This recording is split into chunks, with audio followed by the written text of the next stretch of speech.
ফেভিকুইক নাকি এই white glue কোনটি বেশি পাওয়ারফুল চলো দেখাই যাক। তার জন্য আমি ঠিক একই মাপে 4টি কাঠের টুকরো নিয়ে নিয়েছি। আমি একটি কাঠের টুকরোর মাঝখানটার দিকে একটু হোয়াইট গ্লু লাগিয়ে দিলাম। তারপর আরেকটি কাঠ নিয়ে এটার উপর আমি ভালোভাবে প্লাস আকৃতি করে এটাকে লাগিয়ে দিলাম। লাগিয়ে দেওয়ার পর এটাকে আমি এখন রেখে দেবো একদিনের জন্য রোদ্রে। ঠিক একইভাবে আমি আরেকটি কাঠের উপরে ফেভিকুইকটা দিতে, এটা তো শুকিয়ে গেল, তার জন্য আমি এটাকে কাঠটাকে লাগিয়ে উপর দিয়ে একটু বালু দিয়ে দিলাম যেন কাঠটা একটু ভালোভাবে লাগে। তারপর আমি একটি কৌটো পুরোটাই ফেভিকুইক এটার মধ্যে শেষ করে দিলাম। যদি মনে হয় এই দুটো ইটের ভার সহ্য করে নিতে পারবে তাহলে একটি প্লিজ লাইক করে সাবস্ক্রাইব করে দিবেন। তারপর আমি এইভাবে হোয়াইট গ্লুওয়ালা কাঠটাকে আমি এইভাবে ঠিক এইভাবে ঝুলিয়ে দিয়েছি। তারপর ওটাকে আমি একটি উপরে প্রথমে একটি ইট দিলাম, এটা একটি ইটে কিছুই হলো না।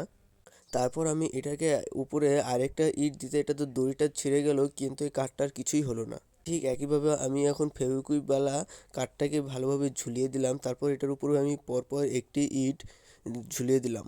আর এই ইটগুলো কিন্তু এক একটি ওজন 3 কিলো করে। তারপর আমি এটার উপরে আরেকটি ইট উঠিয়ে দিলাম, তাতেও এটার কিছুই হলো না। তারপর আমি এটার উপর আরও অর্ধেক ইট উঠিয়ে দিলাম, তাও এটা কিছুই হলো না।